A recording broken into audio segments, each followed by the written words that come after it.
Hey everybody, what's going on? It's Friday night. Hey, you're wearing a hat. Yeah, I got the hat on today. I'll wear it for a second. I kind of feel like bored. Zach says, well, I got fired. Oh no, like already? What did you get fired for? How did that happen? Was it because you got sick and you called him? Should have pulled that dick out on him. Well. Yeah. Walked up to the boss, pulled the dick out on him. Fucking boss. Then he's like, what? I got fired? Got fired for that? Says, yeah. Yeah, you fucking assume my orientation, you bitch. You're fired. That's what happened. I'm sorry, Zach. That's what happened. Now, what happened, Zach? Yeah, that sucks.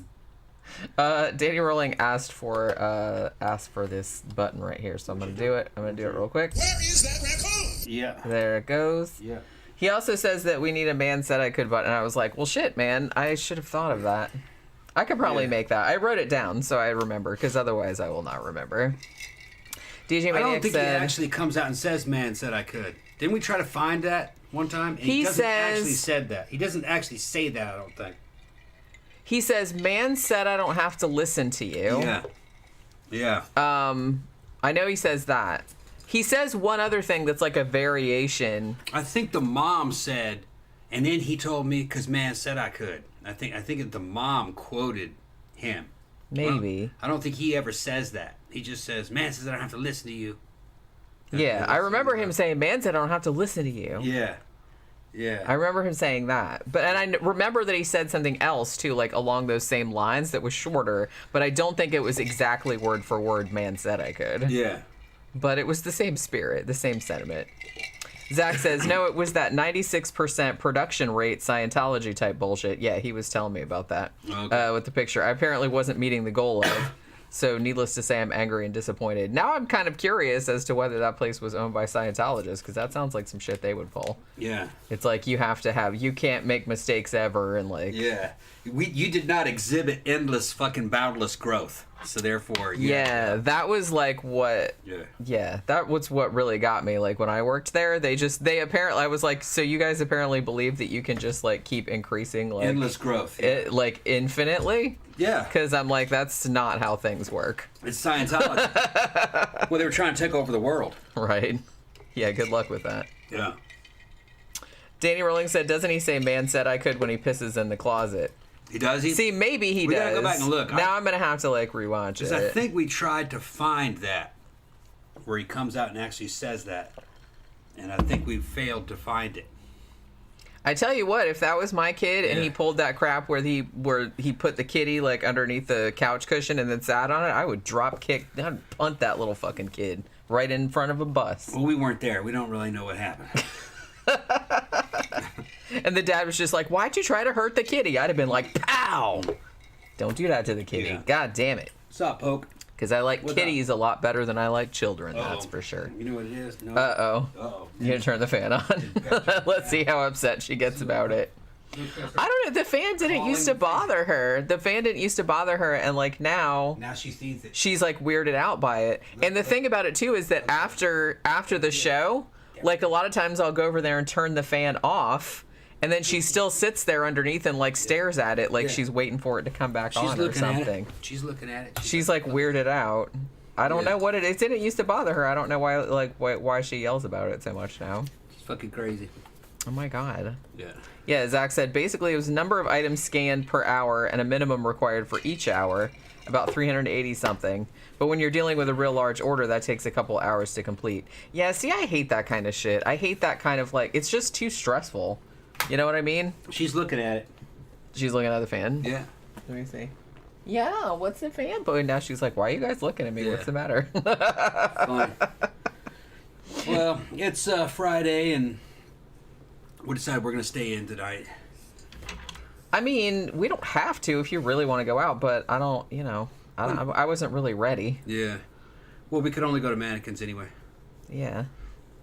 And I don't really have that much money. Yeah. I mean, and the thing about it is Memento Mori is next Friday. Okay. And we missed the last one because they did a Halloween one and we couldn't go to that because we went to Mannequins. All right, I guess we'll just stay in. I mean, But like I said, it's up to you. You sound kind of like bummed out about it. You sound kind of bummed out. Sick of being in the house. But you might be right.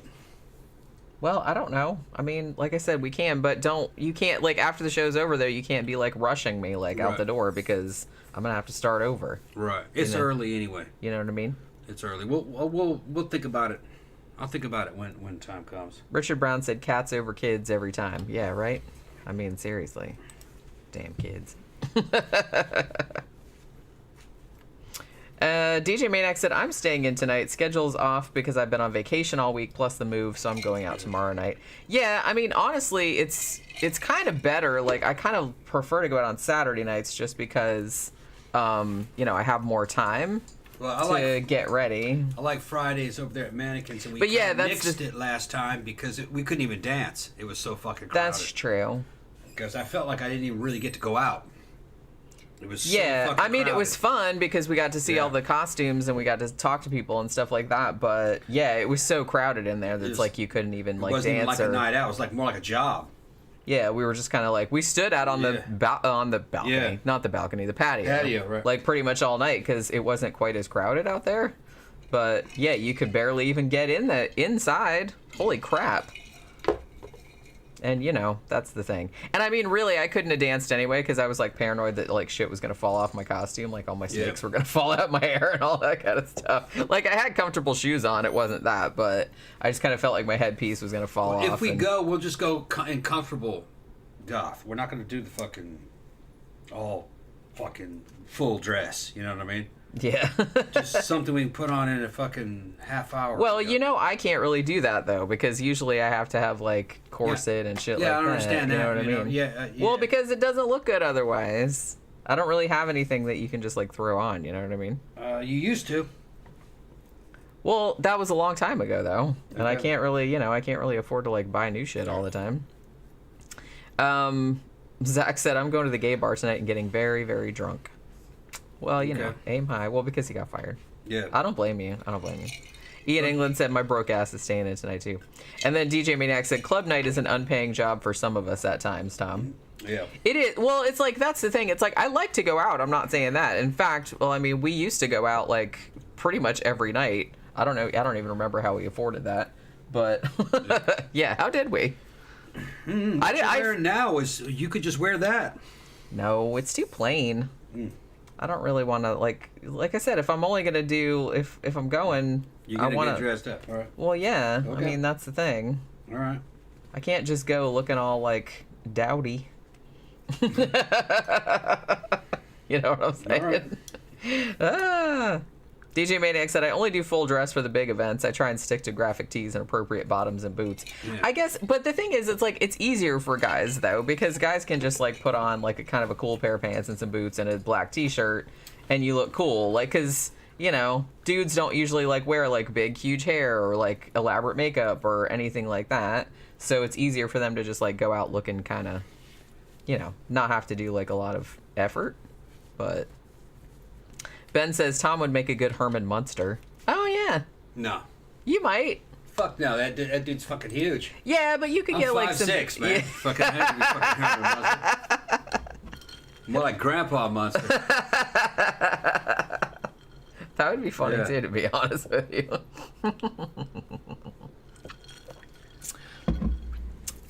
Let's see. DJ Maniac said, I own an all-white suit with blood spatter print all over it and matching platform shoes with goldfish in them.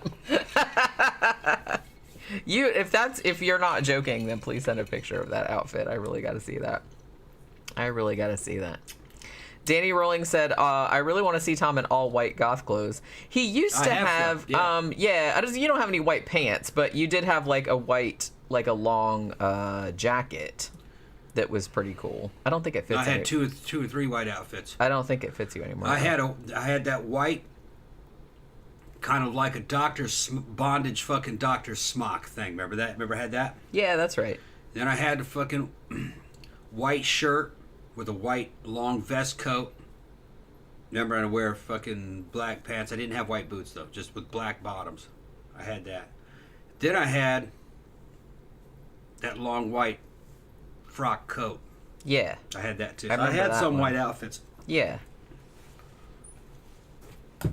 I don't have a lot of white. I bought a white dress like kind of a white gothy, like Renaissance looking dress when I was doing Bride of Frankenstein last year or the year before.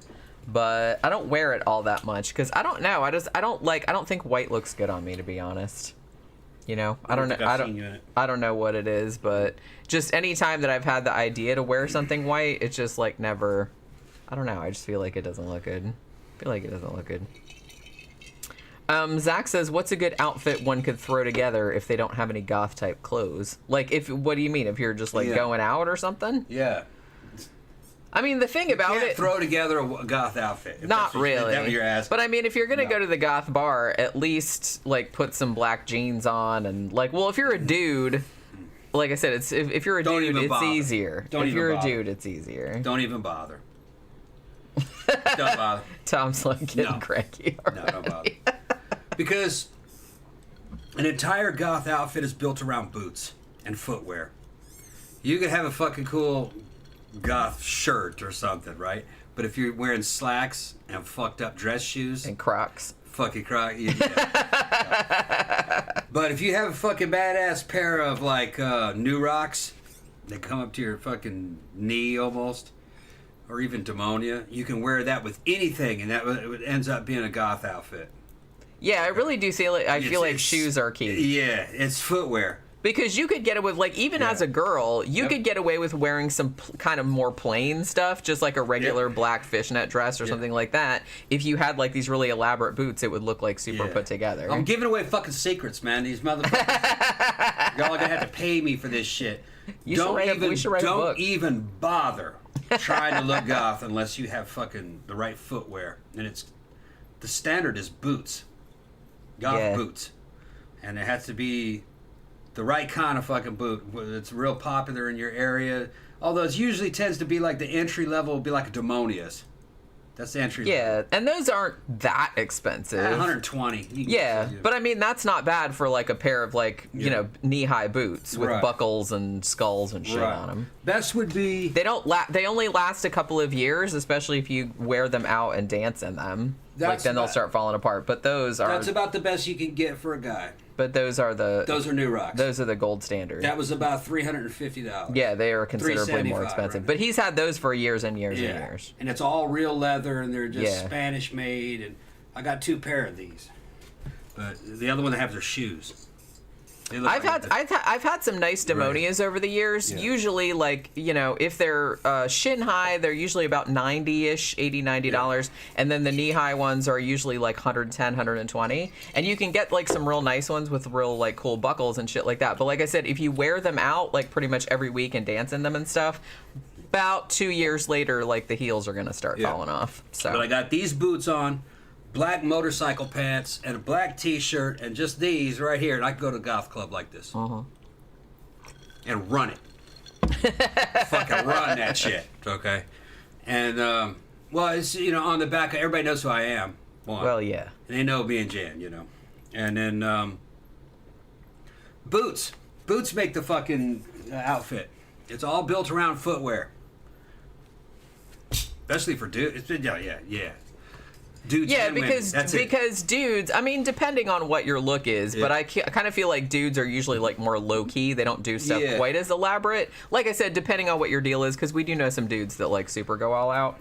But you know, mostly they're just kind of gonna be like have some pants like you got, and maybe like a t-shirt or just like a top or something. They're not gonna have like super elaborate hair or super elaborate makeup or something like that. You could get these boots, a fucking kilt, and a black t-shirt and a fucking pipe. And walk in there, and fucking, you'd be goth. That sounds like the exact outfit that I've seen a couple of people wearing in there. You'd be goth. We have a couple, you get 50, 60 like dressed like that with a fucking pipe. Yeah, and there's one guy in particular that, well, no, 2 guys. Yeah. There's 2 guys in particular. They're older dudes. Yeah. But distinguished looking older dudes that, you know, they're real into the kilt game. But the kilts look good on them, I think. Yeah, there is a kilt game.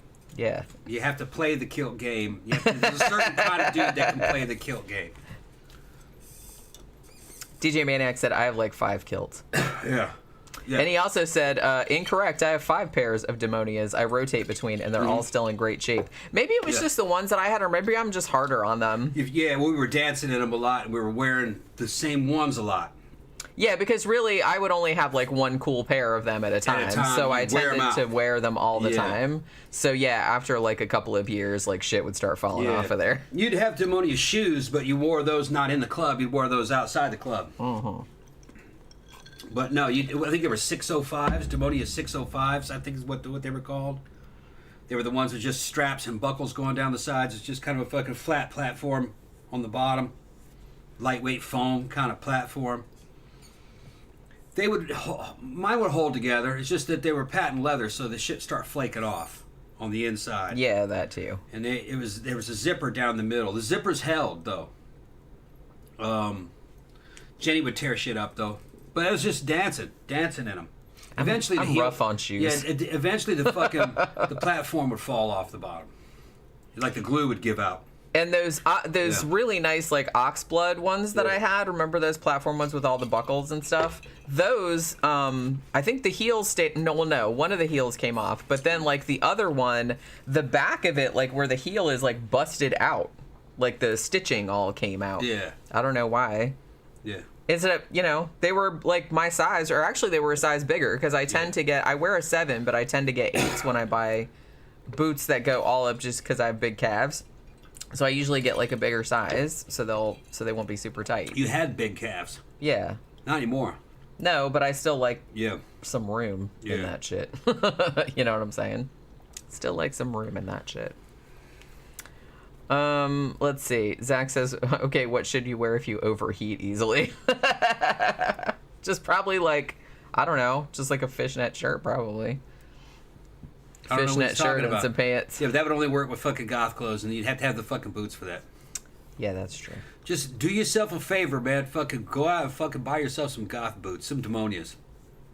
And then you can make a goth outfit based on that. $110 you can get yourself into some goth boots, which will that will unlock the goth fucking potential. Then you start saying, well, what could I throw together? Fucking, it'd just be like some black jeans or some PVC jeans and fucking something like that. You could get fucking off of Amazon or even like some black leggings that are like maybe velvet or something. Most of my stuff is motorcycle oriented because I ride bikes, so I go for things that I have dual purpose. I could wear to the club, or I could fucking ride on a motorcycle with it. And they got a lot of like $60, between the $40 to $60 fucking motorcycle pants stuff. And if you know your right size, they're tight enough, because you don't want baggy fucking pants in a goth club. They have to be tight. Or fairly tight, but you can't be so tight that they'd fucking split on a motorcycle. But so you can find stuff that's kind of dual purpose, and then just black t-shirts of different types, black muscle shirts, black t-shirts, black compression fucking tees, whatever, anything like that. That'd work. Yeah, a lot of guys generally just wear like black band t-shirts. Yeah, usually band t-shirts, and then everything after that is accessories, bracelets, necklaces. If your ears are pierced, different kinds of earrings, fucking nose rings. Yeah, hats, different kind of hats. I always like kind of like the industrial kind of paramilitary kind of looking stuff.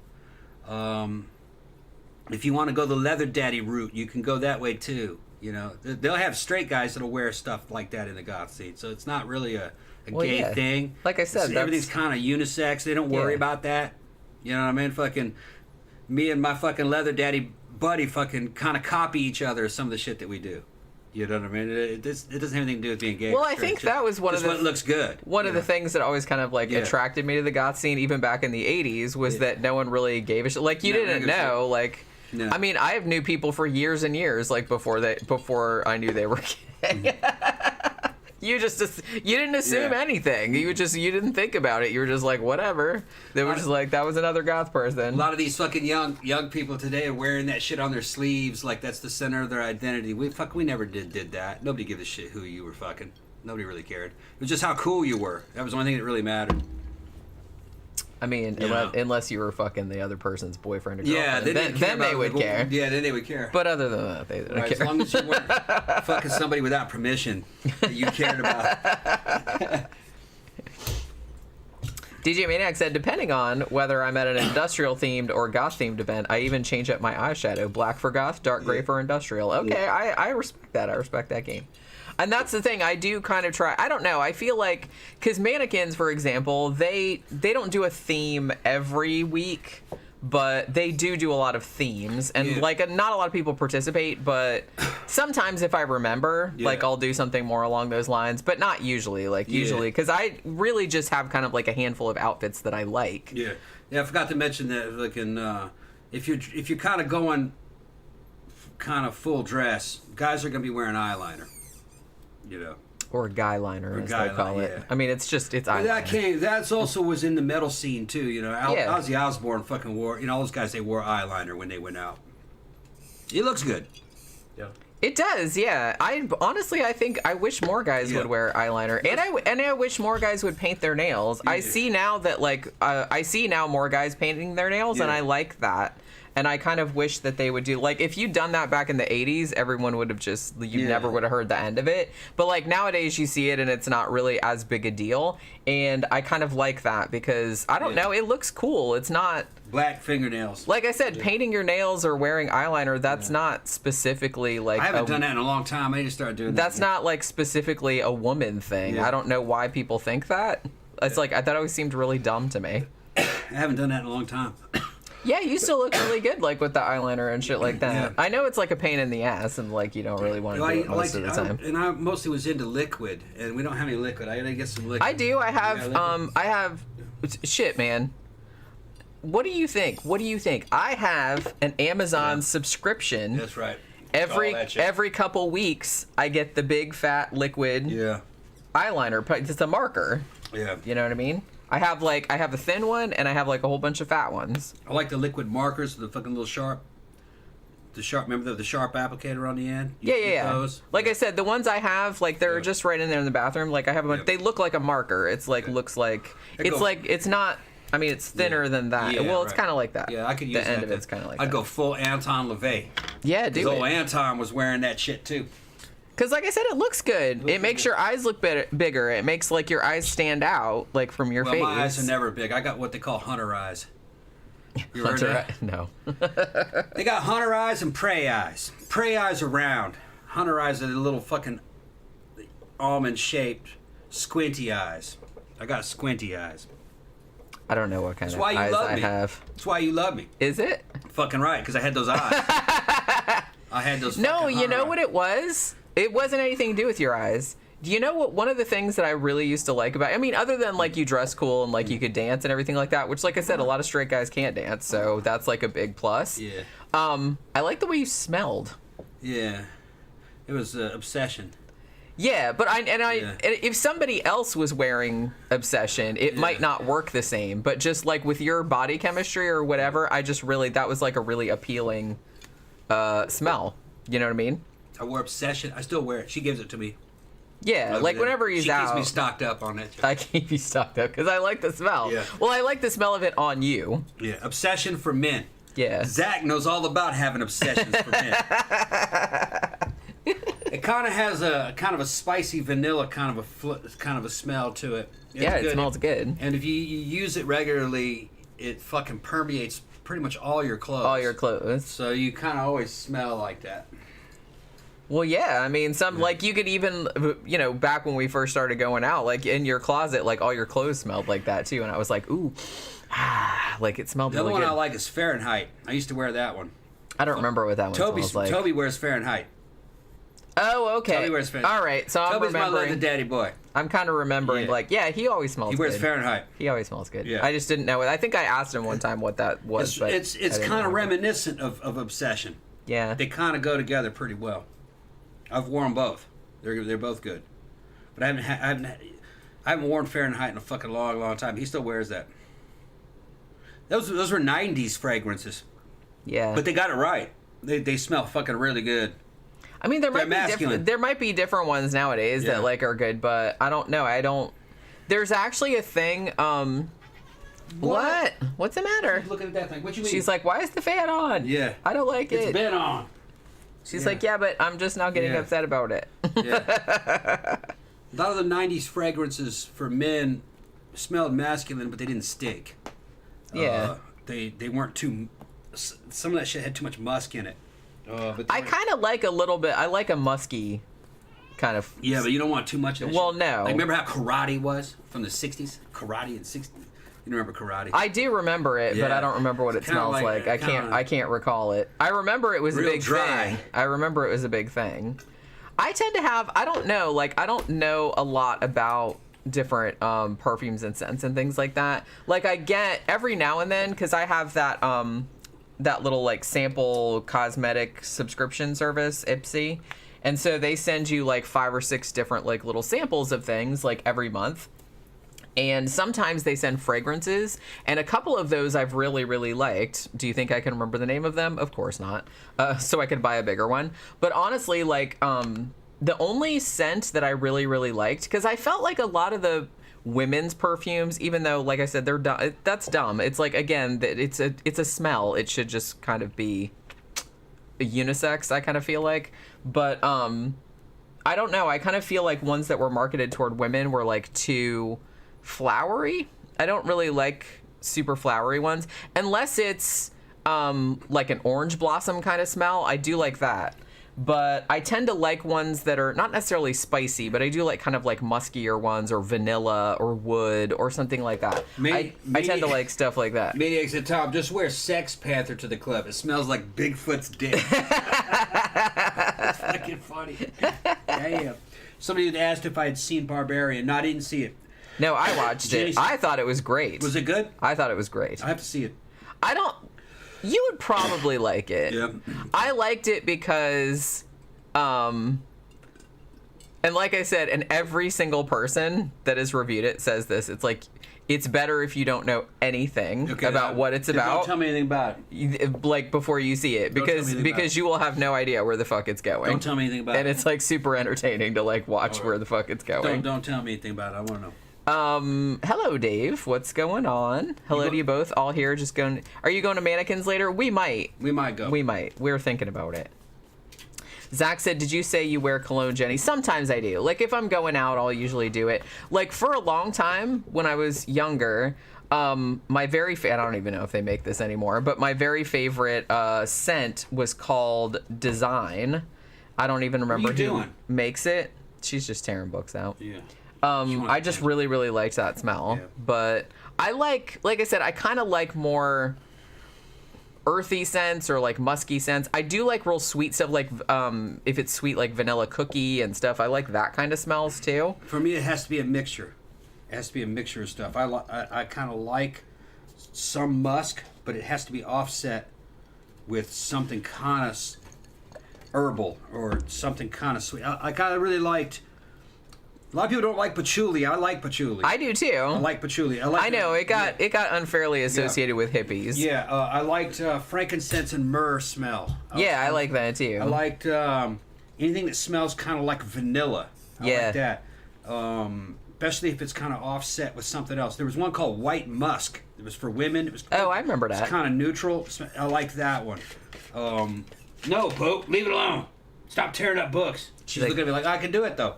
Man said I could. Man said you could. No. Come on. I'm going to make her a little bitty t-shirt that says, man said I could. Yeah. And she's coming over here. That's okay? She's like, Daddy yelled at me. That's okay? Yeah, Don't yell at her. Stretch out. Relax.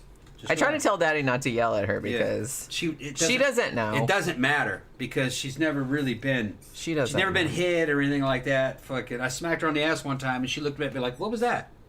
She didn't even understand it was punishment. Like, what was that? Yeah, because I mean we've had her since she was a baby. We hand raised. She was tiny when we got her. In the same bed with us. Yeah, she was that big. Her eyes were still blue when we got her. I think she was only 5 or 6 weeks old. She was the size of a small squirrel. Yeah, sleeping in bed with us. Yeah. But she's see, like, that's who are these people? Yeah, but she took to us immediately, which I thought was like really cool. Because, like I said, and I think we've said this before, but in case you guys weren't here one time, she was basically a friend of the family. Apparently, I don't really know what the real story is, but apparently this woman found Pookie in her backyard, and like her dog was menacing the poor little baby.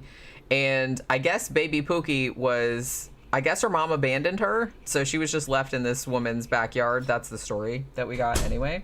I think the litter was just broken up. Maybe. That's just the story.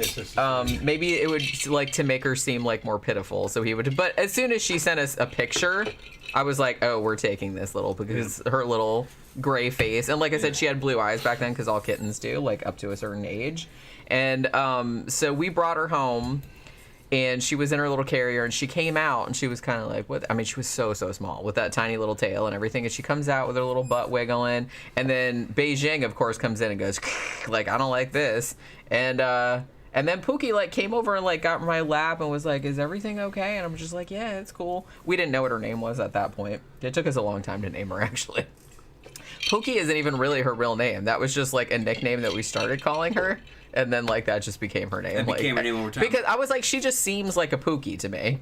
Yeah. And I'm thinking, and I named her, actually, that I was thinking of Garfield's teddy bear, like, from the strip. Because she kind of looks like a teddy bear. And the name that they gave us under was some kind of African name that we forgot immediately. I don't even remember what they had named her. It didn't suit her. No. It was a boy's name. They thought it was a boy. They thought the kitten was a boy. Yeah. Even though we only had her for a day or two, and Tom was like, that's a girl. Mm-hmm. Even though she was little. And it's hard to tell, like, when they're that small. But I could tell like, by her personality that was a girl. Yeah. But then the thing is, it's like the very, like, I think the day after we got her, she jumped up on the bed and, like, kind of looked at us like that. Yeah. And we just, like, looked at her and, like, looked at each other and looked at the cat. Yeah, we did a thing where she looked at us and we looked at each other, and then she looked at both of us like we're all looking around like, who is this? And she was like, okay, they're okay. You guys are mommy and daddy? All right. Yeah, I guess so, yeah.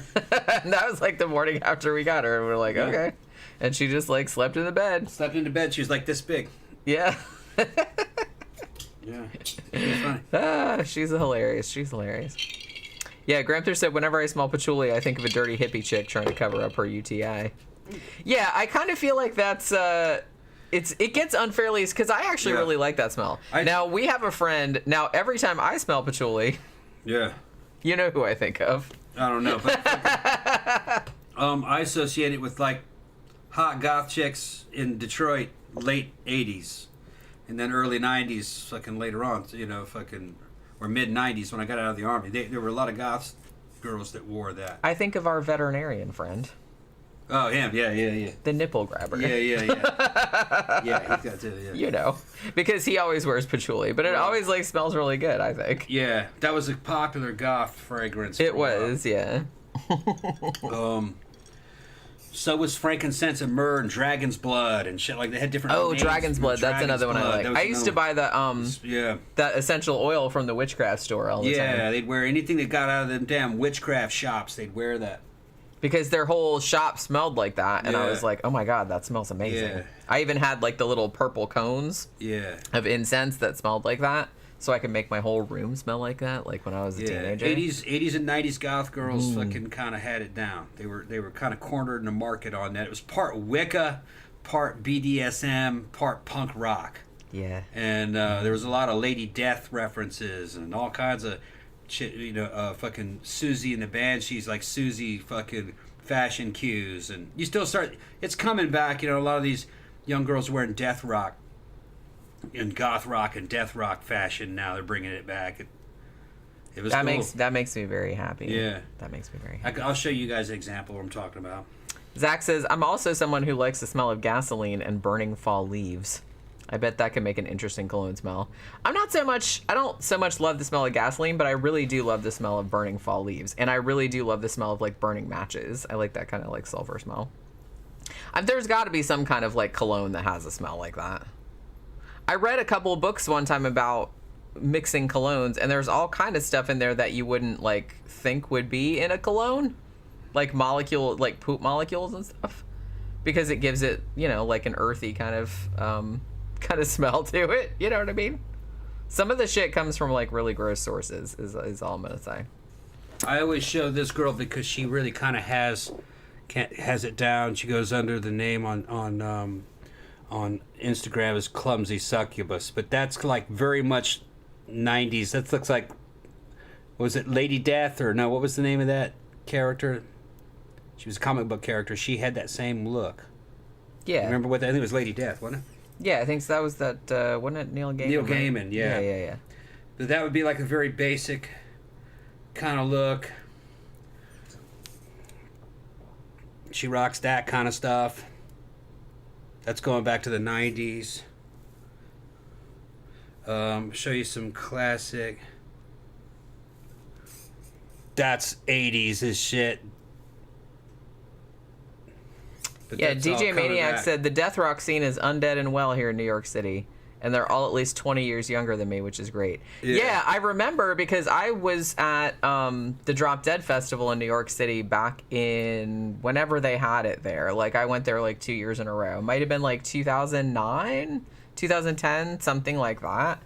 And yeah, it was like really cool to see that. So I kind of feel like there was like a death rock revival like in the late 2000s, and you're kind of seeing it again now. I don't know so much with the music, but with the look for sure. Yeah, I don't know what they listen to. They must be listening to death rock type music. Maybe, I'm not real sure, because like I said, it's just the look that I see a lot nowadays. Like we even see like some kids like 20-ish year olds at Memento Mori and stuff like that are rocking like the death rock. Well, I know look. she listens to Sisters of Mercy because she has a first and last and always tattoo on her arm. Oh, okay. But here, right here, I always like to show this picture of her.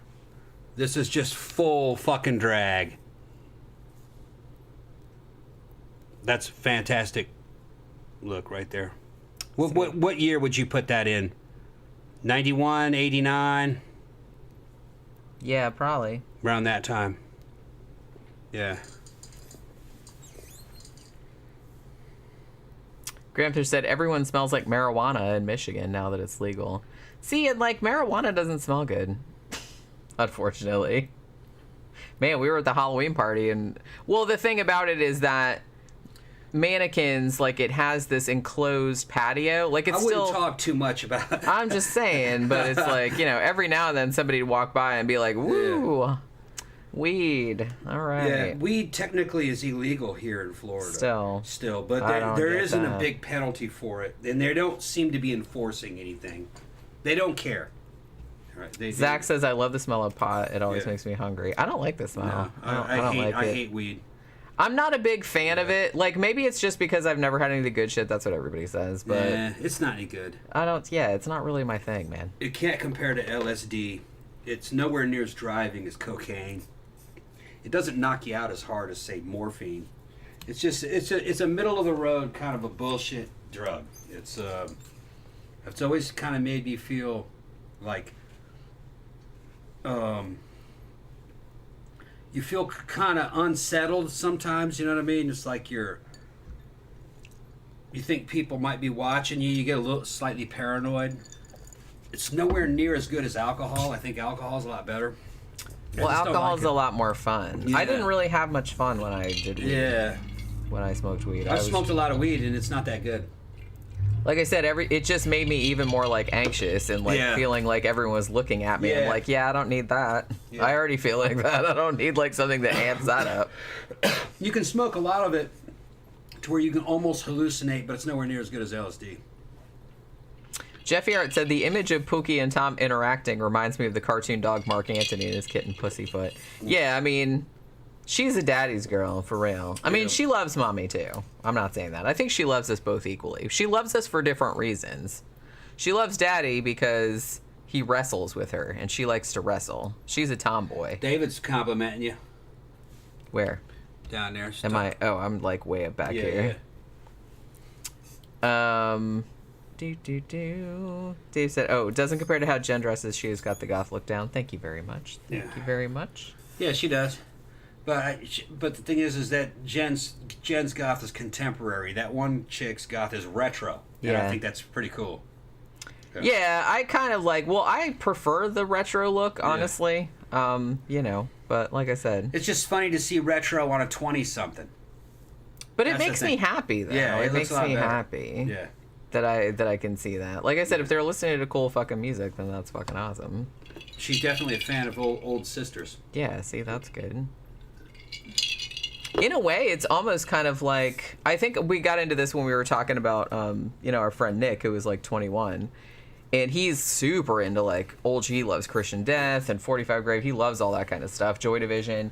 And I'm almost kind of like jealous because it's like he gets to experience it like for the first time, you know what I mean? Because for us, it's like I still love all that stuff, but it's like, you know, it's been around for like 40 years or whatever. Hold on, no, she has a YouTube channel and she sings classic goth music. She was singing Cure, Kyoto song. Yeah. So no, she listens to the same music with us. Oh, okay. Yeah. That's good. Makes me feel not so old now. Yeah. What's that? Makes me feel not so old. Yeah. Bob Apple said, I really enjoyed Cabinet of Curiosities on Netflix, mashup of Creepshow and Lovecraftian, good horror anthology.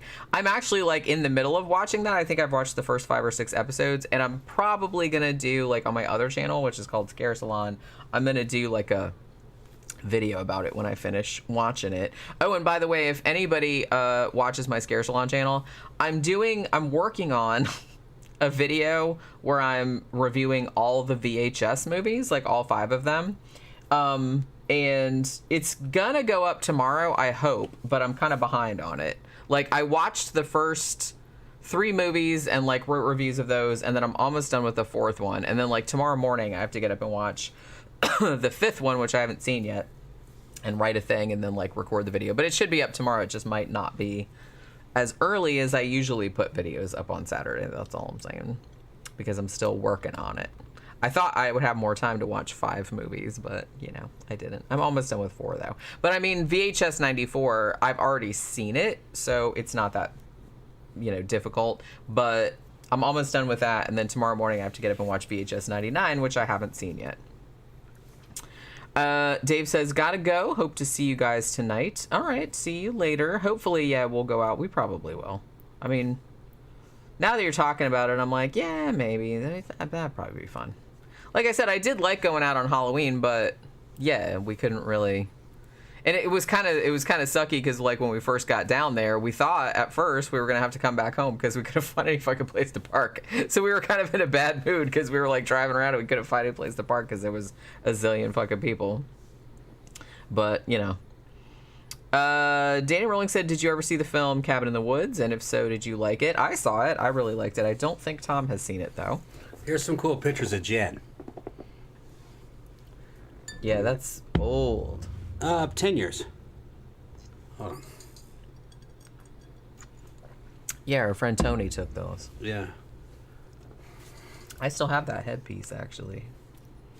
Although it looks a little bit more raggedy than that nowadays. Yeah. Do you still have that top? No, but I have one like that. Yeah, we need to get you some more of those. I have one that's like that, but it's not the exact same one. Like, the one that I have now has, like, buckles on the bottom. Now, those shoes are demonia. Yeah, those shoes have fallen apart. Yeah, they're gone now. Like, they were cool. I had them a long time. Actually, we got those secondhand, and I had them a while, but then, like, the heels started falling off all the time. This is classic Jen. Ooh, you fucked up the lighting. Yeah, it's okay. Well, actually, it's going to go back to that anyway, because I'm trying to... That was a great outfit. Also, those might have been those boots. Yeah, those are those ones. They're gone now. Yeah. Well, the back busted out. Like I said. Is this thing gonna... Come on. There we go. Yeah, like I said, our friend Tony took that. Yeah. Although we produced them. He just took the pictures. Yeah. Okay. That's driving me nuts. Come on. It's too bright. Stop it. Oh, I always liked this picture. Now you're just reset it. I always liked this one. Yeah, that came out good, actually. Yeah. That came out good. Ooh. Oh, shit. It's okay. You spilled it right on the fucking... Right on the books and right on the... She tore that book up, though. Right on the, Right. plug. I won't hurt it. Not much fell out. It was almost empty anyway. This was another cute one. I've always been paranoid about that table. I knew that was going to happen. Almost looks like a Betty Page photo shoot.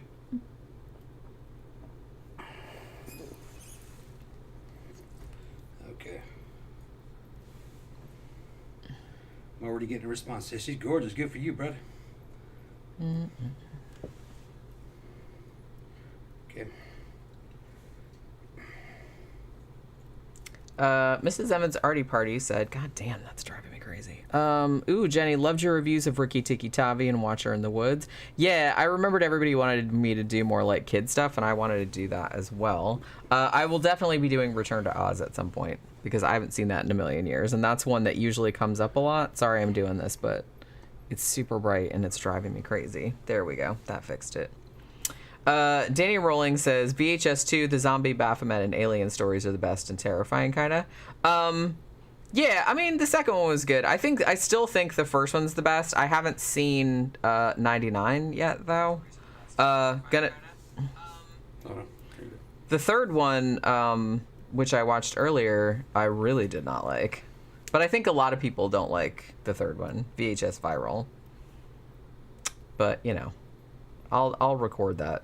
Saxon, how do you walk around in those boots? Look, man, if you got to answer that question, then you can't. Those are not those uncomfortable. Are easy to fucking walk. Those are actually like pretty comfortable, honestly. Yeah, Jen, look, nothing really spilled out of that. Well, other than that, but yeah. That's not even a quarter of a cup. Hugo said, Jenny, you should post the episodes of your new channels on Facebook also. I do usually. Like, I usually cross-post them to several of my different, like, I'll post them on my personal page, I post them on Scare Salon, I post them on my author page, I usually post them on the 13 o'clock page too. Praise Ratma, yeah. That's what I was just watching that, like, earlier, like, about an hour ago, like, before we started the show. So, you know. Are those buns called Princess Leia's? They could be. They're actually little Chinese things, if I remember correctly, weren't they? What are you talking about?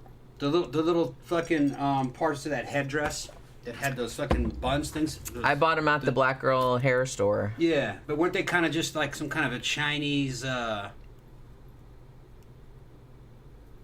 thought it was like a Chinese little round puff ball that had hair braided around it, wasn't it? I forgot what they looked like. No, it's just a bun. I mean, it was just... What? Okay. It was basically just something to, like, pull your own hair back if you didn't have that much hair and, like, put it in a thing and then slap the bun on top of it. I just had 2 of those and I hot glued them to a headband. Headband, that's right. And then, like, I had some other kind of, like, hair that I just, like, bought separate and, like, I braided it and stuff like that. A lot of that super impressive goth hair that you see those girls have, a lot of that's extensions and hair pieces and things that clip in. It's not all hair. And it never was. The real elaborate shit it never was. You know. Wigs with fucking things attached inside the wigs, and some of it's hair, but some of it isn't. Some of it's her hair and some of it isn't. Yeah, I mean, that particular thing there, some of that's my actual, like, the bangs and stuff, because this is my actual hair. I don't have anything in here right now, so this is my actual hair. But that picture, like, the bangs were my hair, and, like, the back part was my hair, but the buns and the stripes right here, like, with the white, that was fake. Yeah, and that was on a headband. Yeah, I just hot glued everything to, like, a headband, so you just, like, put it on, so it looks like hair, but and I think there might have been a wig in there, too, though, wasn't there? No. It wasn't? Okay. No. It was just, like I said, there were just... headband with hair attached to it. Yeah, that's all. And, you know, they're kind of easy to make if you have the time. But, you know, I don't have a lot of time, so. I think I still have somewhere around here, like, big packs of different colors of hair. But I just don't have time to, like, fucking, you know, make all that stuff. Mark says, which one had the insane cult story in it? That was in the second one. That was in the second one. What? And that was like, what's the matter? What? She wants attention. What's the matter, baby? Yeah. She's like, I'm gonna tear some shit up right now. Yeah. That was the same director, like that Indonesian guy that did the one from VHS 94, like the super bloodbathy one. You know what I mean? They were like kind of similar. I don't know. I tend to like I said, and I'll probably get into this like on my video whenever it goes up. It's probably gonna go up tomorrow sometime, hopefully. But you know, I got a little bit behind because I was like, Of course, I thought that I could watch and review like 5 movies like before the weekend. And I was like, what the fuck was I thinking? So it's like all day. Like I watched one yesterday and then, wrote a thing for that. And then I watched like 3. Yeah, I watched part 2, part 3, and most of part 4 like today, and like wrote, and in between like I wrote about them. But I still have to watch the 5th one. So I don't know like what, and then I have to record the video and edit it and then get it put up. So I don't know what time it'll be, but it'll hopefully be tomorrow sometime. I'll get up early unless we go out and we're out until 4 o'clock in the morning, in which case, it might be a little bit later than usual, but we'll see. We'll see. I'm just like, I feel bad because I get in a routine of like putting videos up at like particular times, like on every day. But then I think to myself, well, it's like, well, I don't have to like put it up at that time. It's like, as long as I get it up on that day, then that's fine. I don't have to like put it up at a particular time. So it's just me like imposing on myself. Ben says, someone was telling me last night about a friend who buys eyelashes, not sure if real or plastic, in Vietnam for a couple cents each and sells them for $10 to beauticians and makes $100K a year. I mean, probably. Although the thing about, I don't know, like, you can buy like pretty cheap fucking fake eyelashes, but I guess like for the really good shit where you have to go in there and get somebody to like put them in like one hair at a time or one little fucking thing at a time. I just can't. I admire like girls that can wear fake eyelashes like every single day, because I don't know what it is, but it's like I'll wear them when I go out sometimes, but a lot of times I'm just like, I can't get them to fucking stick, and I don't know like what the secret is. So a lot of times like I'm sitting there like trying to fucking stick it on there and like sticking more glue in there, and the like glue's going in my eye, and then like it sticks in my finger and it like comes off, and it's a shit show. It's a shit show. Like sometimes it comes out okay, but same thing happens when I'm putting like fake nails on. Like I'll usually try to put, I have ones on right now, but a lot of times like I'll put them on and I'm like, oh shit, I stuck my fingers together or something. You know what I mean? You know what I did earlier is that one of these nails came off, and so I was like gluing it back on, and then before the glue was dry, I didn't realize, but I was typing and I got glue evidently on my A key on my keyboard, so now my A key is stuck. So now when I type, I have to skip the A, and I have to like copy paste an A from somewhere else because the fucking key is stuck down. So DJ Maniac said I can hear the cat growling. Yeah, she's mad. She's very upset. 1, because we're not paying attention to her, and 2, because the ceiling fan is on. Yeah. She does not like that ceiling fan. It's moving. It's wobbling as it's spinning, and she sees it moving. She doesn't like that. And she doesn't like it. And the funny thing, too, is that, like I said, after the show, if you turn it off, then she still sits there under it and, like, stares at it, like, suspiciously for, like, a really long time, like, yelling at it. Yeah. Like, because I guess she's, like, waiting for it to come back on. Yeah. Because I keep teasing her about, like, maybe there's a ghost up there. Richard Brown said, did you ever see the BBC TV series The League of Gentlemen? I did not. Let's see. What else?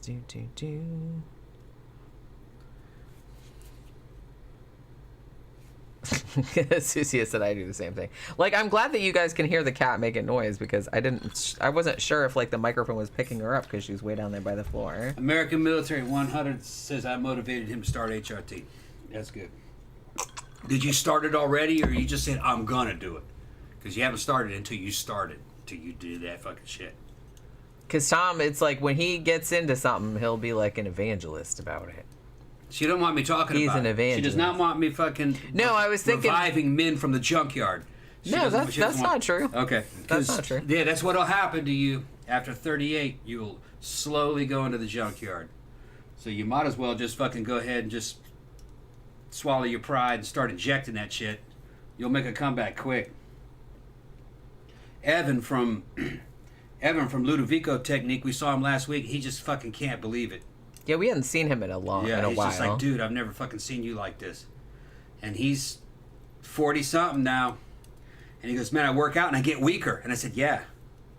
He goes, what I'm seeing here is this is impossible without fucking outside fucking assistance, right? And I said, yeah, this is biotech. This is totally impossible. And he goes, I can't believe it. You know, it's impossible. Danny Rolling said someone should make a Burbs too, but with the neighbors being a coven of witches would be cool. You know what? I love the Burbs, and I wish more people had seen it. But yeah, I kind of feel I'm surprised they never like remade it. I'm glad they didn't, but because it wouldn't have worked. I don't think it would work the same like with a different cast or anything like that, because so much of that had to do with Tom Hanks and like the other people that were in it. You know what I mean? But they could do a part 2. I would probably watch that. Yeah, HRT is hormone replacement. Yep. That went down the wrong pipe. Went down the wrong pipe.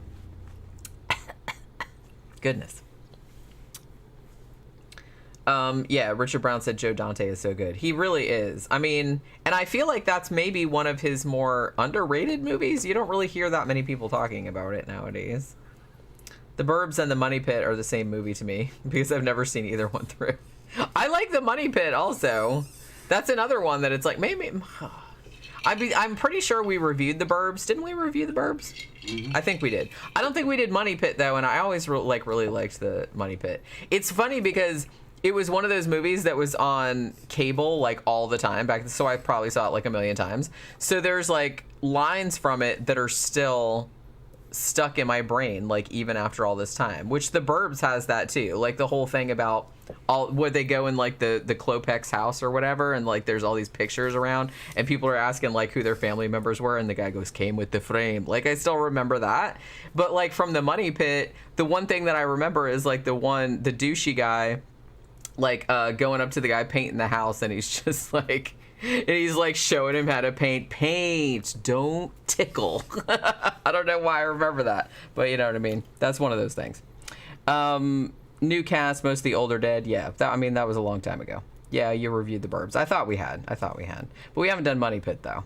I mean, it's not a horror movie, but it's like a comedy about buying a house and then like it slowly draining all of your money away, which, you know, that's what would happen. I would love to see a Halloween 3 Season of the Witch Part 2. I think we were talking about this a while back. You remember that? How we were saying, like, maybe that should be, like, its own kind of, like, franchise? Like Halloween 3? Yeah. There's a lot of potential there. Like, there's in the mythology, you know what I mean? And we kind of talked about this when we talked about Halloween 3, too, because I was kind of like, well, as much as, yeah, everybody liked Michael Myers and it's a slasher thing and whatever the fuck, but I did kind of like John Carpenter's original idea where he's just like, well, we're just going to put out a new movie every year that's like just Halloween related, but it doesn't necessarily have to do with the same storyline. So I kind of liked that, but that said, I think that there's more that they could explore, you know what I mean, with Halloween 3. That was like a much bigger concept, and you could like do something with that. And I'm surprised nobody has, or at least not that I know of. I would have made a whole series of movies on that, or a mini-series. That's what I mean. You totally could. Yeah.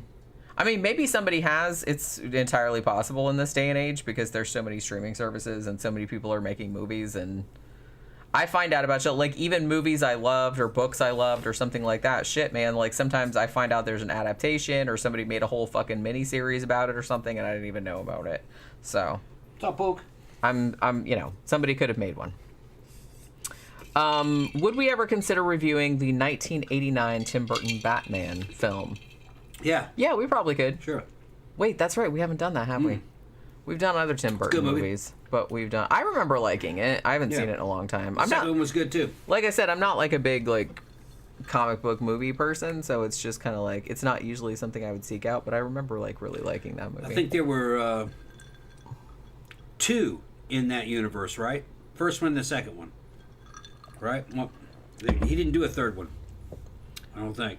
Tim Burton. I thought he just did the one, but I could be wrong. I thought he did the second one too. Maybe. Well, shit, now I can't remember. But it is that same... I thought it was that same basic universe, though. It might have been. I think.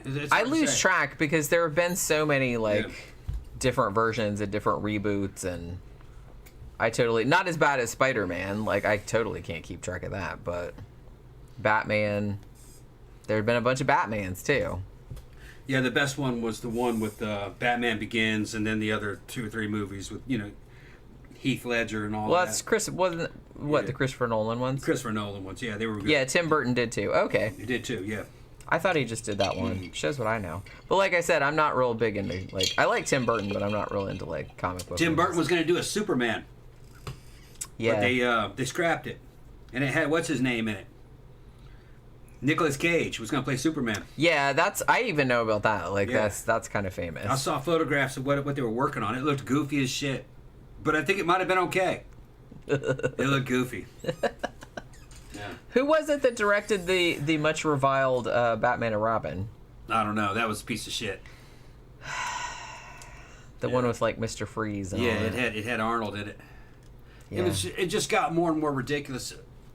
But you know, some people have said, well, it was kind of going back to the television series, and in the early '60s, television series was kind of like that. I kind of feel like, I don't know, I kind of feel like maybe you could get away with that nowadays.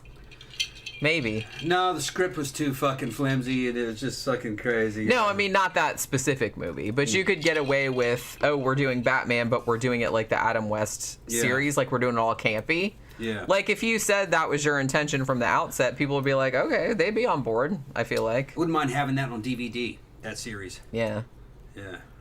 Joel Schumacher, that's who it was. Yeah. Same guy that did Lost Boys and Falling Down, which those two movies were good, so I don't really know what the fuck happened there. I don't know what the fuck happened there. Nicolas Cage and a robotic spider. Mm-hmm.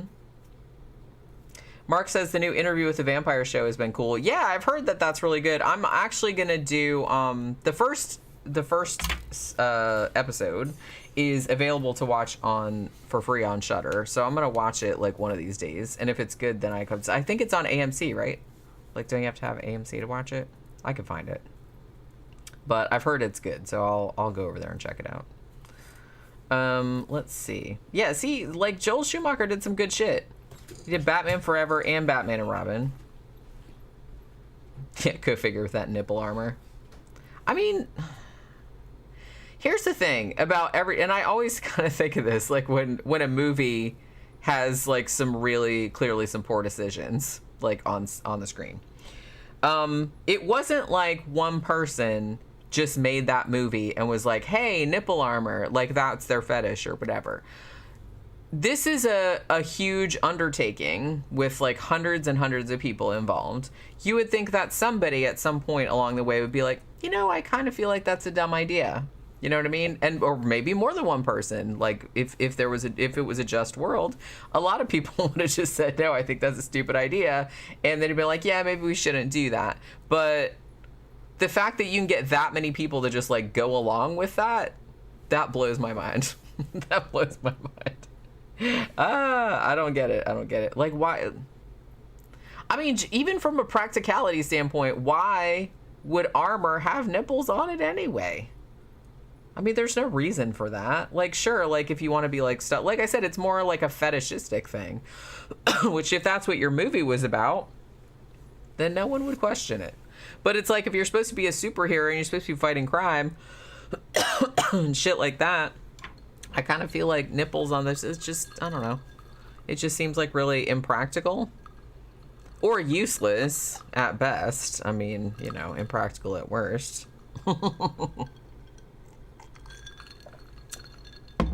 Jeffy Art said, to its credit, it did have some homoerotic undertones. Yeah, okay. So, you know what? I think I don't even know if I've seen the whole thing, like, all the way through. Now that because like I said, I'm not really inclined to, like, watch superhero movies anyway. So I may have seen, like, bits and pieces of it on cable over the years, but it's not, like, something that I would actually, like, have sat down and watched and, like, paid attention to. You know what I'm saying? So... No, they're talking about Wild Wild West. I heard that was a shit show also, but I don't think I've seen that all the way through either. Unless I did and I just forgot about it. Jeffy Art said, maybe Schumacher was trying to go for the Roman centurion look. Maybe? Maybe that's how he justified it to everybody. I'm not really sure. What are you talking about? Nipples on the armor. Well, the Japanese did that in all their comic books. But see, that's what I'm saying. I'm just kind of like, from a practicality standpoint, like, why would you even need that? The only reason you would need that is if you were doing, like you said, like a comic book, something that was like fetishistic, like you just wanted it to look cool or look sexy or something like that. Wanted it to look sexy. Then yeah, you would put nipples on it. But if you were a real life superhero fighting crime, you wouldn't put nipples on. Like you wouldn't even think of that. They wanted it to look like a real muscular people wearing unitards. What they wanted it to look like, that you could see through it. I mean, it's the same kind of thing that you come across with, your kind of like sword and sorcery kind of stuff, like your Frank Frazetta kind of stuff. Yeah. It's like if you're going to have like a female warrior or something like that, it's like, oh, she's got armor, but it's like a bra and like a fucking, like a little bitty. I'm like, maybe she might want some better armor than that if she's going to be like fighting ogres and shit like that. Not going into battle in like a fucking leather bikini or some shit. Batman's armor and everything in that's just, it had abs on it. It had abs, it had X on it. Okay? It had ribs. Well, then you could just be like kind of a fat ass underneath, and you could just like just slam it on and be like, "Woo, I'm ripped." Put the fucking nipples on it too. Might as well make it anatomically correct. He had a fucking cock on the damn fucking on the fucking on now the see pants that's too, what I like. I'm sure there was a porn version of that that had that. That was that had like a molded peen on it. Yeah, it was like fucking package and shit. Running around like with his avocado and shit. You know, looked like. See, now that's something that I would say. They should have gone whole hog with that. I mean, if they were gonna go like nipples on the armor, they should have gone hair on it? Pubic hair, dick. Yeah, just put the dick on there. Put a little, put a little mushroom head on there. That's fucking hilarious. A little mushroom head? No, man. Put a fucking apple. Put an apple on there. No. Speaking of which, we start doing sex talk and we get sex bots. Yeah, the sex bots fucking heard that shit, started popping in. You know what? Got a lot of people in there for. Ben said they had those crazy cod pieces too. We should do a show just about cod pieces. That's what I meant, cod piece. Yeah. We should do a show just about cod pieces because man, back in the day there were some fucking crazy ones. I saw Church was trying to stop them. I saw some ones back in the day that had like fucking wings on them and all kind of crap. Church was trying to stop them. They said those cod pieces were getting too fucking big. It's fucking funny when you think about it. Well, because you know about like back in the day, like in what was it, like the 1700s or whatever it was, when they had those like super big like elaborate wigs. It's like, look, I have a fucking ship in mine and all this that has goldfish in it or whatever the fuck. And it's like, I don't know if they did that, but like I have seen ones with like ships in them. But yeah, they did kind of like the whole thing with the cod pieces too, where they just got more and more ridiculous. Yeah. And like they had like fucking animal heads coming out of there and like fucking bat wings or eagle wings on them and all that. Well, the women were also using like bodices and fucking and do anything to pop their fucking titties out through the top. And they tried to make their boobs look as big and as fucking scrunched in there as they could.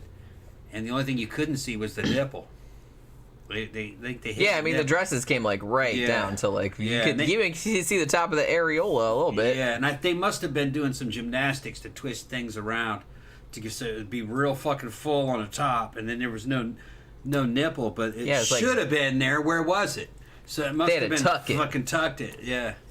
I wonder, did they have like boob tape back then? Did they like because you know how like at fashion show, well nowadays they like tape everything in place so it doesn't move around like where it's not supposed to.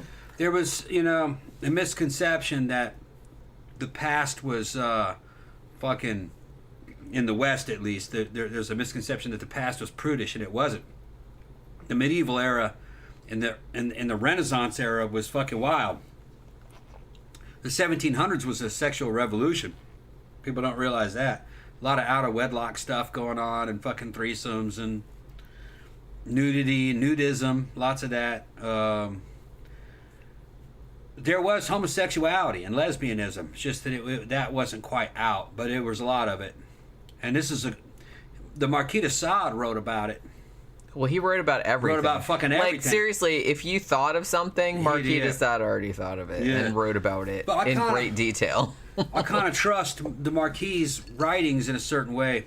He explained how he became a sadist. He was going to join the church. He was religious when he was a kid. But then he found out his brother got in there before he did, his older brother, and he found out how corrupt it was. That they were basically just fucking poon hounds, fucking, and the nuns and the priests and all the orphanages and everything. The whole thing was just a den of fucking sexual depravity in France. So he totally rebelled against it. He says, "Oh, this is all a lie," then, and I think he went a little bit crazy.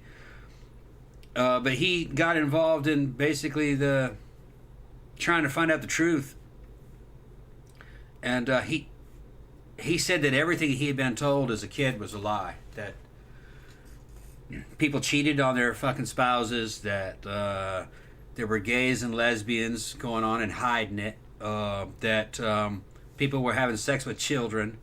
That they were he just said the place was just kind of filthy. So he just dove right into it. He said, "Fuck it, then I'm gonna do it too, and I'm gonna do worse," And that's where the fucking Decide fucking got off on it. He wrote about it, and he eventually he got locked up. And all those writings, basically porn is what he was writing. He's writing it in prison, and he was fucking handing it out, selling it.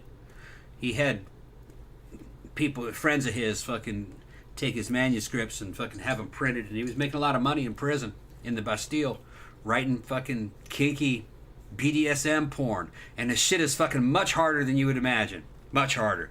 Involving all kinds of cruelty, forcing women to have sex with dudes who had syphilis and then sewing them closed so they would get it 100%, and just all kinds of weird shit. I mean, that's what I'm saying. It's like, the thing about it is that because I know some people like are into kind of like extreme horror or like stuff like that. Like, I'm not super into it, but I read it sometimes. But pretty much anything that people come up with nowadays, it's like super shocking. I'm like, Marquis de Sade probably already wrote about this shit a long time ago. de Sade wrote about that in the 1700s. Like I said, nothing new under the sun. Taking virgin girls and beating them up and fucking putting stinging nettle on them and making them do just being depraved, and he was all into the damn submission and bondage and being dominant and dominant submissive stuff. And did he ever let anybody peg him? Yeah, I think he did because he had a. That seems like something that he would want to experience. I would think he had like a gay manservant who was his boyfriend, and they'd go out and pick up women and do stuff, and he'd be doing stuff to some, and they were mostly hookers that he was dealing with. He'd be doing stuff to him while his servant would be not pegging him, fucking him, basically. So yeah, he was fucking trisexual. He'd try it. Well, yeah, I mean, that seemed to be like his life's work, he was just gonna be the giver and the receiver, like of pretty much everything that he could think of. And you would think that when you say the Marquis and he had a manservant and all this kind of shit, you were thinking of a dude in his 40s or 50s. No, he was a teenager when he was doing this. He was a teenager, late teens, early 20s is when he started all this. So he was a kid by our standards doing this. He lived into old age, but he lost all his money, fucking once the monarchy got overthrown, and during the time of Napoleon and everything, his money dried up because aristocrats and nobility basically lived on welfare. The king gave them money every month, so they were kind of like welfare or Must be nice. Yeah, they just got money for being a marquis. Wish some king somewhere would give me like a fuck ton That's of what money. they did. So I could live in the way to which I had become accustomed. In a monarchy, the poor people aren't on welfare. The fucking royal people are on welfare. They don't make any money. I mean, they don't do anything. They don't have jobs. They just get free money. Yeah, they just lay around and be decadent. Eating bonbons and whipping their servants and whatnot. American Military 100 said, have you considered doing a main episode on video nasties? I think we did one, but it was a very long time ago. That was like one of our earliest shows. I don't know. It might behoove us to do a revisit on that because that's always kind of something I've been really interested in. By the way, if you haven't seen a horror movie called Censor, you might want to see that. I really, really dug it. I don't really like to give recommendations across the board because I know some people are like, I watched that because you said that and it sucked and blah, blah, blah. But I really, really liked Censor. And it's about that time period. Like, it's about a woman that works at the BBFC. You know what I mean? So, but I really like that. And the weird thing about it, too, is that I guess that I kind of feel like this happens with, like, any kind of, BBFC or the MPAA, like in the US, which is kind of the same thing. It's just very arbitrary, like the standards that they apply. You know what I mean? And that was one of the interesting things, because some of the movies that turned up like on the Video Nasties list, for example, in the UK, you see those now and just like, why the fuck was that on there? I think a lot of times they didn't even really watch them, or like they just thought the title sounded like it should be banned, or they didn't like really watch it because there's nothing in it, you know what I mean? Or nothing, like by today's standards, that would be like nothing. I mean, if you've seen some shit, you see the shit that flies nowadays and nobody bats an eye, but like back then.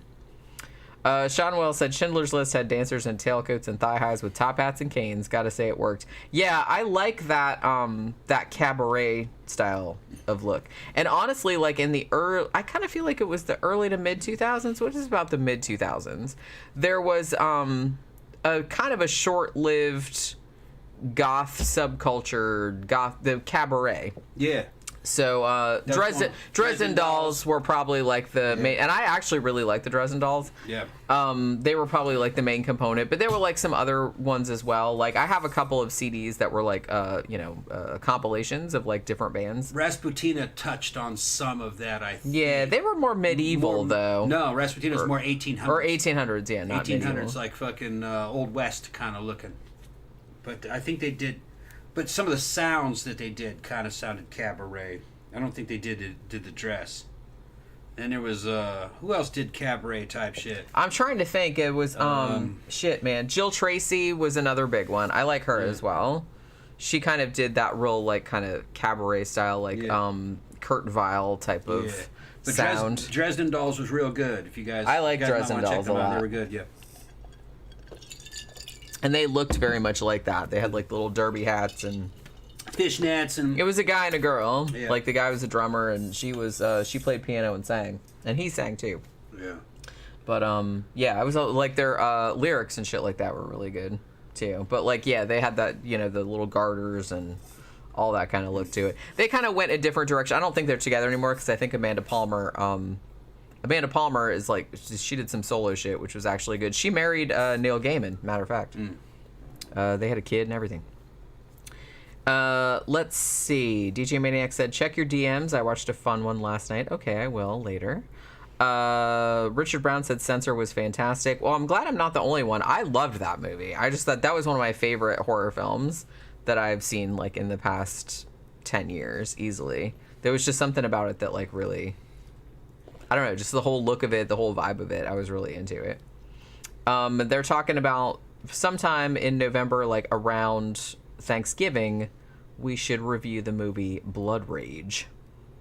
Sounds familiar. It's a Thanksgiving-themed slasher. I've heard of that. I might have seen it, but I don't really remember. I think last year, because one of you guys sent us the Thanksgiving movies. Yeah. Like about the killer So turkey. 2 or 3 of them, yeah. They kind of got worse as they went, but fucking...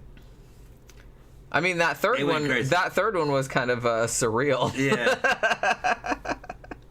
I'd had to see that shit again. There was. We have them. Like I said, we have them. They were fucking bizarre. I will give them that. Like I said, I meant to tell you. I forgot to tell you. There is a Kickstarter for making, guess what? Velocipaster 2. Okay, yeah. And it's already got like a fuck ton of money. Does it? So Okay. Apparently, like... Oh, it's a masterpiece. Apparently we're not the only ones that loved that movie. It's a masterpiece, yeah. I didn't even realize, but I was watching a video the other day, and what video was I watching? I don't even remember. But somebody that I was watching, maybe it was Voltaire, or maybe I don't remember who it was, but they mentioned, they're like, oh, hey, no, it wasn't. It was like this girl that I watched, like this nerdy girl that like reviews movies sometimes, and she's like, oh, hey, they're doing a Velocipaster 2. Like, they have a Kickstarter. Please go and give them money. I need to see that again. So, yeah, so I'm like really excited about it. Yeah, they need to make that. I mean, I hope they don't fuck it up, because the first one was just so good. Well, what made that so good was the writing. So I love as long as they got the Velocipaster. same writer, they'll be all right. I love Velocipaster. Well, like I said, that was like the one of the few instances where they seemingly set out to make a bad movie, but it's still kind of like, because I kind of feel like, and I've talked about this before, but it's like, it's really, really hard to make an intentionally bad movie, like on purpose, that's still like entertaining, because it always just comes across as like too try hard. But like, look at this stupid movie that we're making. But this one didn't, because it came across as like really genuine. but also they were aware that they were making a bad movie, but they were not. But they were still like all in, and they were like, it wasn't a bad movie. That's the problem. But that's what I mean. It kind of came around again. So they got it exactly right, and that's like a really, really hard balance. It was a low budget movie, right? It was a low budget movie, but it was a great movie. But they leaned into the low budget. You're right. And they were just like, it wasn't a bad movie. It was a good movie. It was a low budget movie done right, on steroids, knowing that it's low budget. And it was all just done with writing and fucking the way it was just everything. See Velocipaster. You'll like it. I think it's free on Tubi, matter of fact, or it used to be. I mean, it was for a while. I don't know about nowadays. It's so lovable. Yeah. It's like, I don't understand how you could like not love that movie. It's so lovable. I don't know what else to tell you. Especially if you're our generation. Yeah, it's just there's something. Like I said, it was so earnest. Yeah. I think that's what I liked about it. It's like they didn't try to be like, oh, wink, wink, or ironic, or oh, we're making a bad movie. Isn't that funny? They didn't try to be like that. They were just like came across as very earnest, and I really liked it. Another one that I liked, it was kind of like that a little bit, was Turbo Kid, which is a French movie. Remember Turbo Kid? Yeah. I liked Turbo Kid a lot. Was that French or Australian? I thought it was French, Australian. I thought it was Australian. I think it was a French movie that was all, I think, American cast or Australian cast. I thought it was a French movie though. It might have been, but yeah, I remember most of the cast was Australian. Yeah. That also might be free on Tubi. Yeah, or it was for a while. Yeah, a lot of people have talked about like that. That's one that gets brought up a lot when people talk about like underrated movies. I don't have it, man. I need that one on Blu-ray. Yeah, I liked that a lot. Yeah. Richard Brown said Saint Maud. I really liked Saint Maud. I did a review of Saint Maud like by myself, but that was like Ben says it's Australian. Well, something that's about what I wanted thought. me to think that it was the French were Yeah, behind I was pretty sure Wasn't that it was Australian. Australian. French director or a French writer? Not that I remember. I thought it was Australian. Okay. But yeah, I was pretty sure it was Australian. Maybe you're thinking of another movie. Okay. Danny Rowling said Terrifier 2 hyped up You'll Need a Vomit Bag promotion. Yeah, which wasn't needed, but still a great sequel and violent as fuck. And I wouldn't be surprised if other horror movies copy them with the gore. I do want to see that. Like, I don't mind some gore. Like I said, usually, like, I like all kind of different horror. I'll watch anything if somebody says it's good. And I like gory shit, depends on my mood. Usually I like psychological, ghost story kind of shit.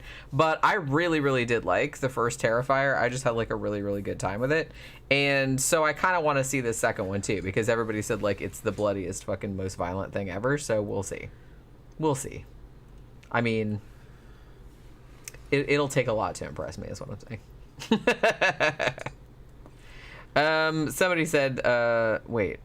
Where did I see it? Oh, it's gone now. Oh, Mike said, gore films do nothing for me.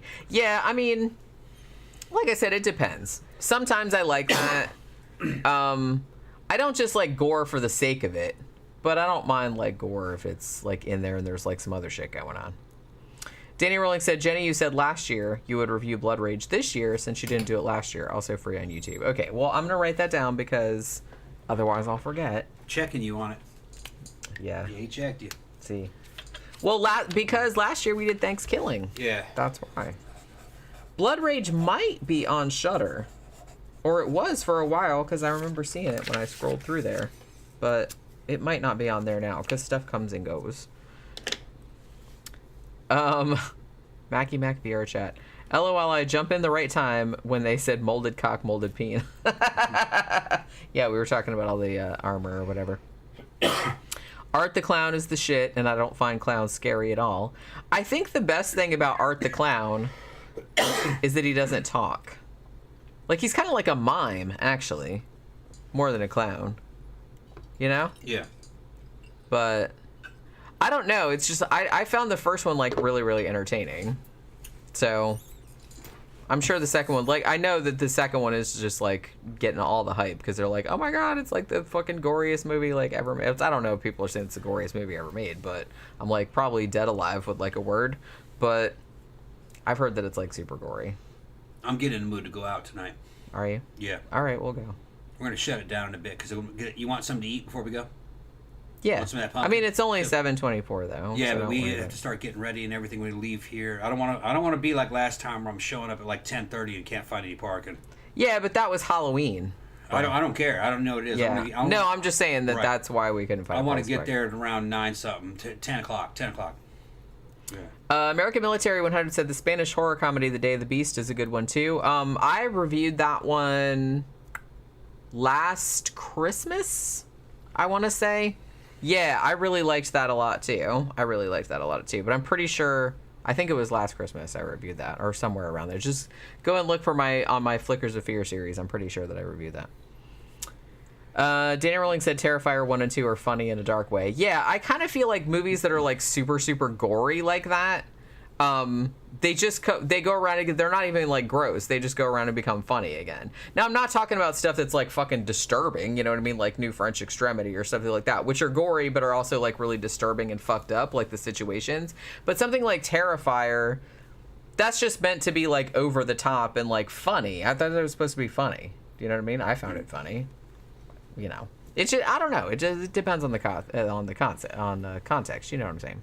DJ Maniac said the movie I watched last night is the same company that did the distribution for Velocipaster. Oh, okay. Yeah, he sent me a message earlier, but I don't know what the movie is. Yeah, I can't. What? Yeah. What's up? She's making a little face. Will you guys finish? She's making a little face back there. She's making a little face. Aw, baby. Just like, you guys are boring me. Yeah. Oh, Pokey. Getting bored, huh? Okay. She's like, you guys. Yeah. Let's see. What's funny is that she'll leave us alone all day. Well, she sleeps most of the day. She's sleeping most of the day, yeah. Well, she's either sleeping or she's like jumping on my desk, right, licking my keyboard so I can't get anything done. Yeah. She does that too. Well, and I was thinking about... I thought it'd be funny if I like maybe like printed out a little sign on there that said Pookie Parking, because she jumps up on my desk. I have to move my keyboard like off to the side because she jumps up on my desk and then like she just like lays out like on my desk, so I can't really like put the keyboard where I would normally put it to type, because she just like lays there and is like, what? I'm just gonna lay here, sorry. Velocipaster had a company doing its distribution. Yeah, I mean, you know. Danny Rowling said, what are Tom and Jenny's thoughts on that new David Harbour Christmas film coming out that looks like Silent Night, Deadly Night? I haven't seen the trailer for that, but now I'm intrigued. I like Christmas horror movies, and I like David Harbour as well. So, you know. Hugo said, I don't like Terrifier, probably because I don't find clowns scary. I don't either, to be honest with you. But I just liked it because I didn't think he was scary. I thought the gore was funny. You know what I mean? Movies don't scare me at all. None of them do. I mean, yeah, normally... They just make me feel uncomfortable, or they're kind of gross, but I don't get scared.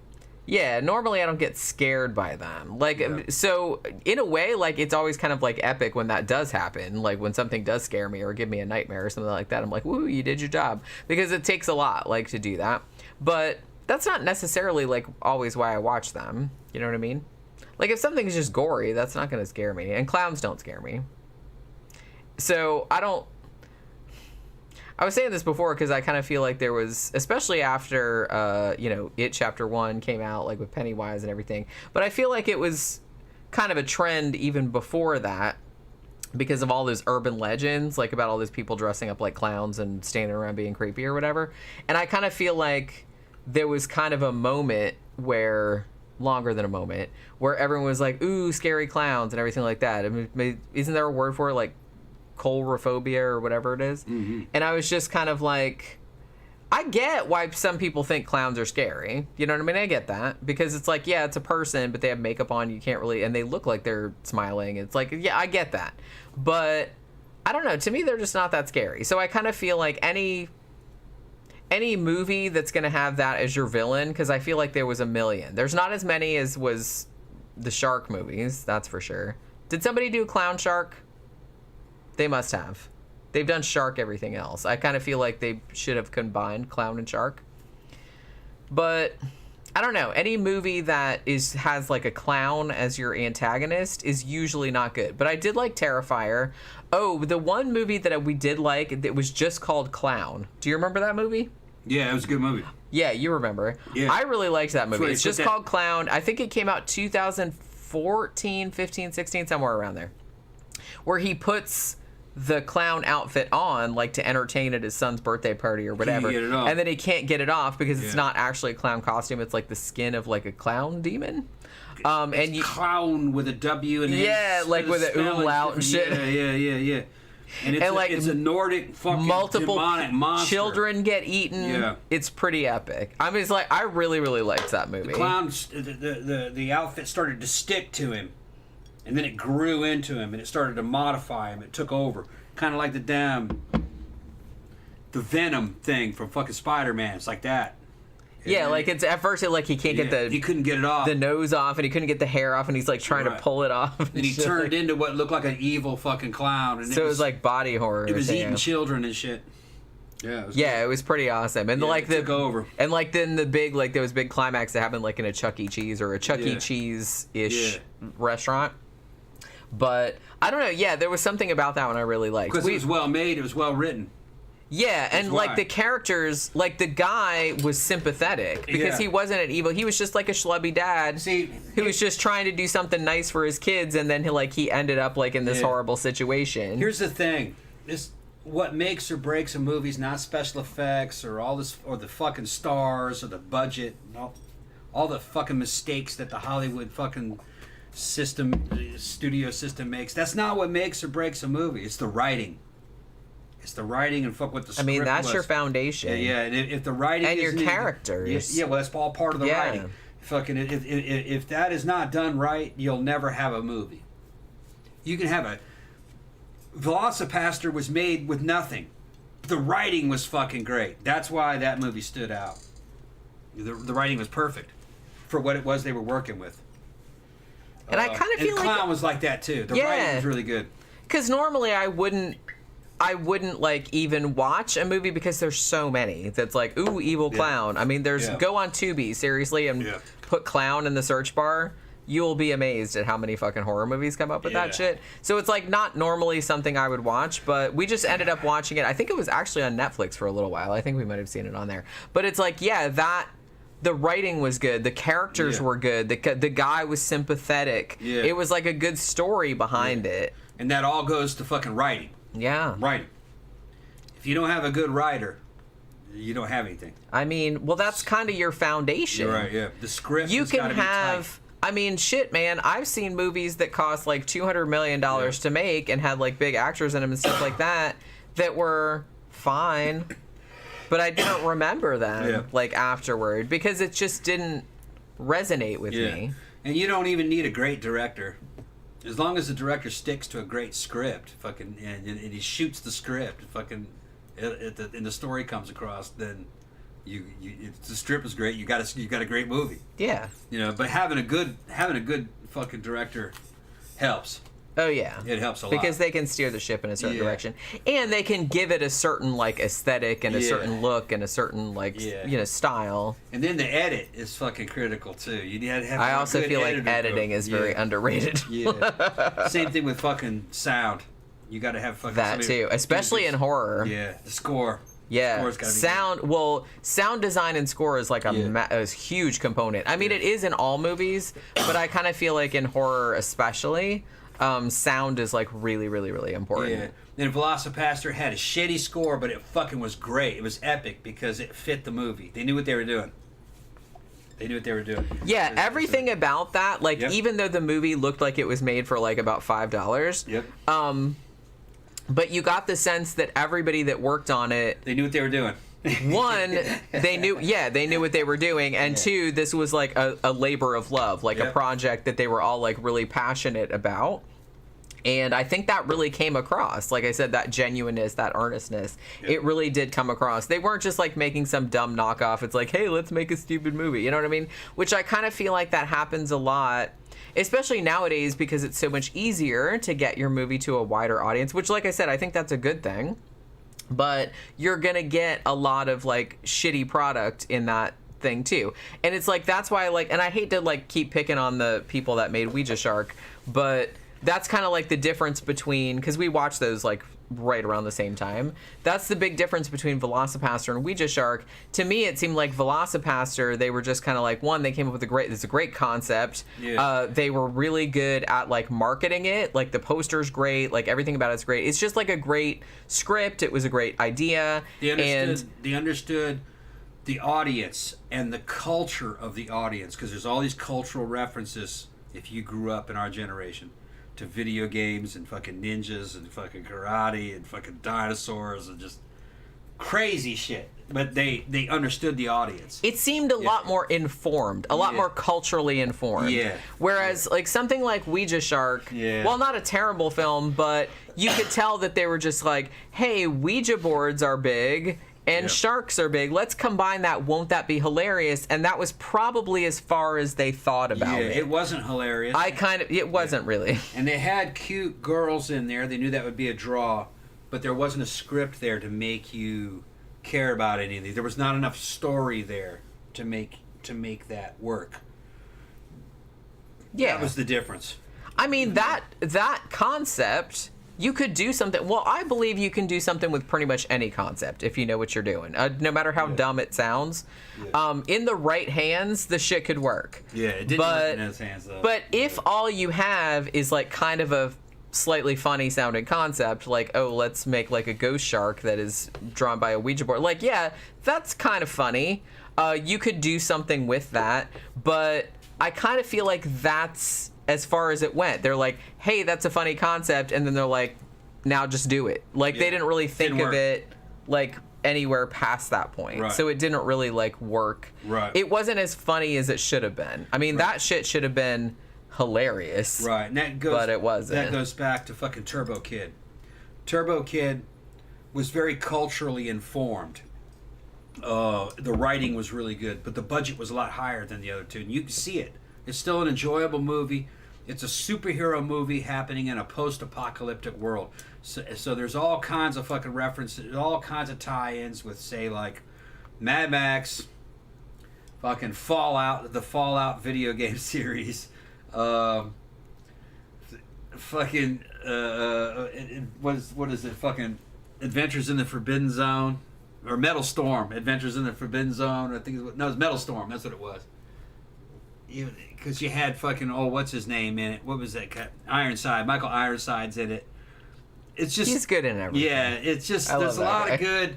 There's a lot of good cultural references in Turbo Kid, and it was an upbeat action adventure movie. Yeah, it was like almost like a throwback 80s type throwback. Almost kind of like Cherry 2000. It did remind me of that very strongly. Yeah. And it was. I kind of think it was better than Cherry 2000 because when we rewatched Cherry 2000 like probably a year or two ago, and I didn't like it as much as I did back then. Yeah.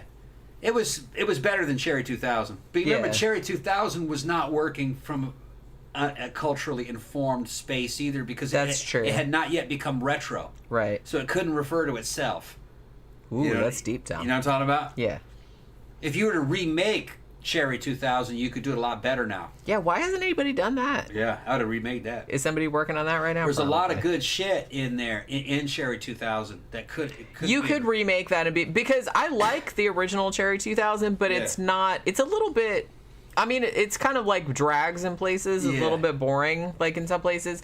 You could take that concept and like do something with that, though. And it's a love story happening in a fucking futuristic, post-apocalyptic dystopian, where guy fucking his sex bot broke and he's in a place where you got to have a contract to date a girl, and so he hires this mercenary chick to go out and go into these forbidden fucking apocalyptic zones to find the fucking warehouse where they can get that chip to fix his sex. Because it's an old one. It's an old one. Yeah.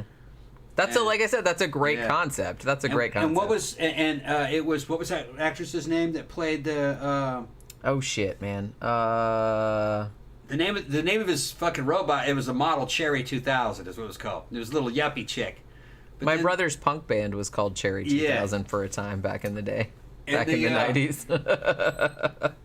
The actress that fucking played, basically she's kind of like a female Han Solo. She decides that it wasn't Melanie Griffith. Yes, it was Melanie Griffith. Oh, okay. It was a redheaded. How did I pull that out of my ass? It was a redheaded, fucking post-apocalyptic Melanie Griffith with the fucking with a 64 Mustang, souped up with dirt tires on it, and a fucking folding stock fucking Mini 14, full auto Mini 14.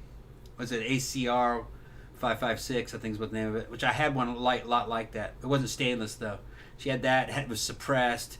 She had fucking a dragon fucking missile in there. There was all kinds of shit she had. And she's got to fight her way into this damn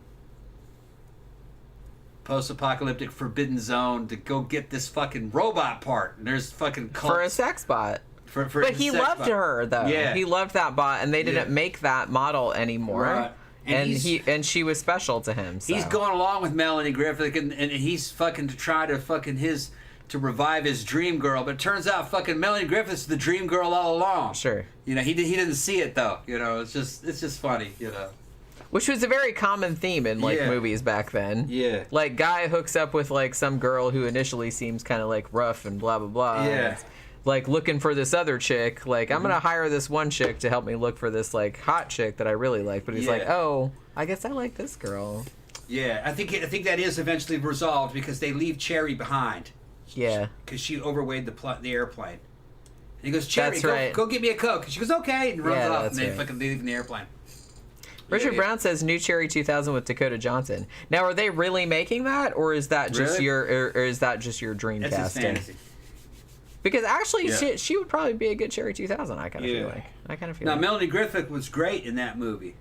She was real good at it. Yeah. She played she looked cute. She looked rough, but she still kind of had a fucking kind of a punk rock look to her. You know, she was still attractive. And she had a little bit of a punk rock attitude. Yeah, too, which she was kind of a tomboy. I always kind of liked that. Running around.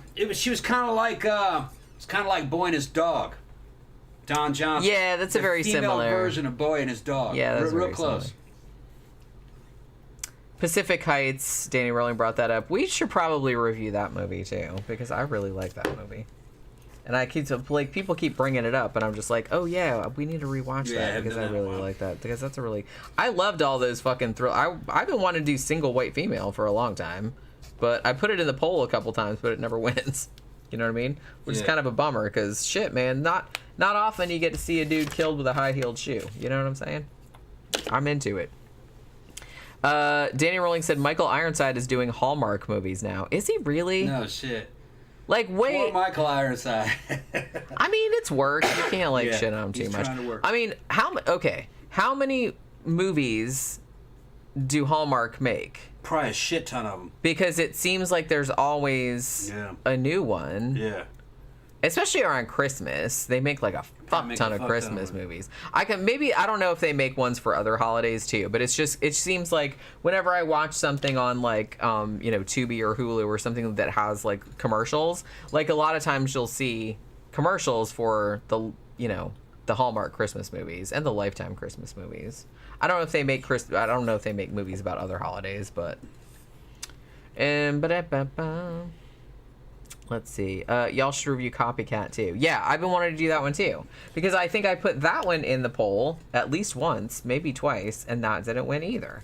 But I actually saw that in the theater. That had Sigourney Weaver in it. Sigourney Weaver and Holly Hunter. Wasn't Holly Hunter in that? Yeah, it was like a serial killer movie. That was also good. Also good. And let's see. Danny Rowling said, I guess he's talking about Pacific Heights still. I just got that on DVD, and Beverly D'Angelo shows her boobs in that film, Pacific Heights. Oh, yeah, that's right. She was in fucking European Vacation, wasn't she? I don't remember. She was the wife in European Vacation. Oh, you remember the wife in European Vacation? Yeah, that's right. I remember her.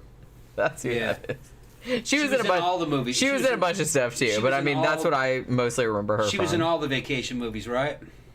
Yeah. Or was she only in some of them? Wait, was she in the first one? She was in the first and the second one. She was in the first one and the second one. Yeah, okay. I think. And you're talking about Blonde. Yeah.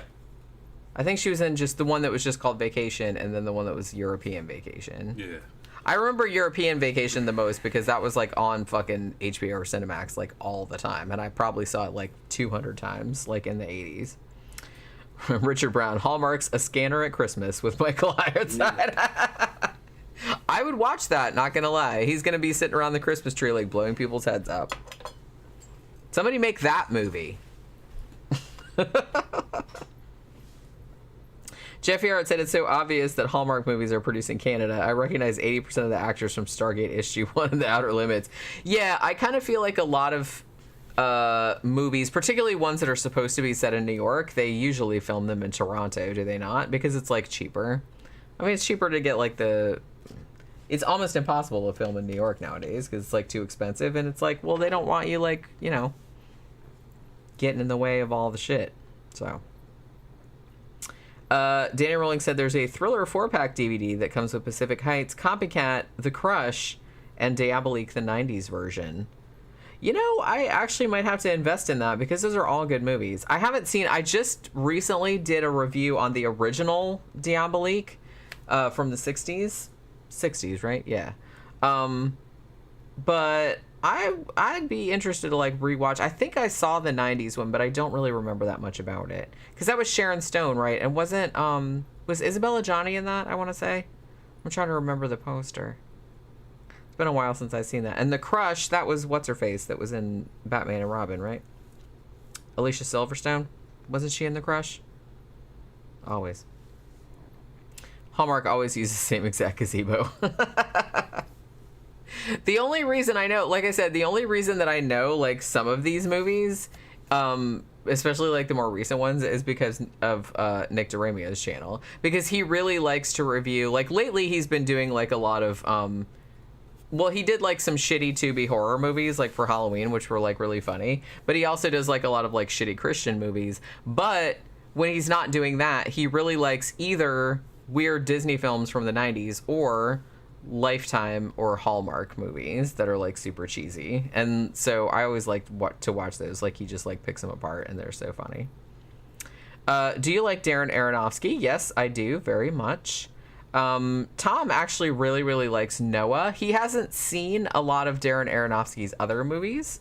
Like, he's never seen Requiem for a Dream, and he didn't see Mother, and he didn't see Pi. But I've seen all of those, and I really liked all of them. Talking about me? Yeah. Yeah.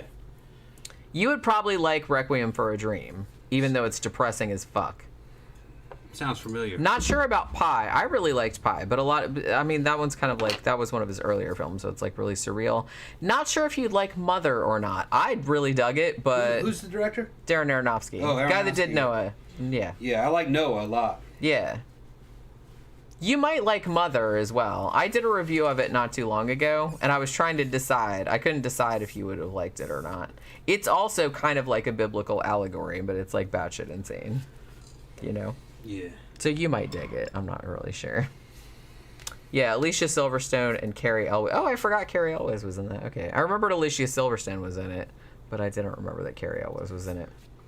And The Wrestler. Oh, I forgot about that one. You would probably really like that one. Mickey Rourke is in that. I saw that in the theater. That's, like, really, really good. Yeah, he's made, like, some kick-ass movies now that I'm thinking about it. I think you'd really like The Wrestler.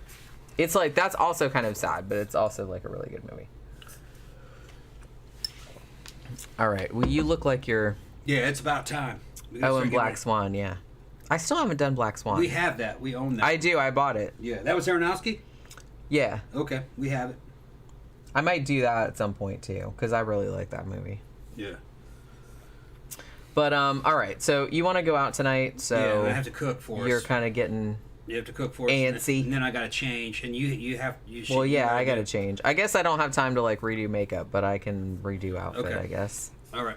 I can just put more makeup on top of what I already got. I didn't put this makeup... I only put this makeup on, like, a couple hours before the show, so it's not that... it's not that grotty. You know what I mean? All right, so hopefully you guys have a good evening this Friday evening, and hopefully you guys have a good day tomorrow, because tomorrow we're taking the day off. Sunday, we'll be back on 6 p.m. Eastern Standard Time. We're going to be talking about this movie right here, Tombstone, because we watched that last night. So we're going to be reviewing that on Sunday, so because Louis sent us that. So come back on Sunday. We will see you guys then. Have a good, safe weekend, you guys, and we'll see you on Sunday. Bye.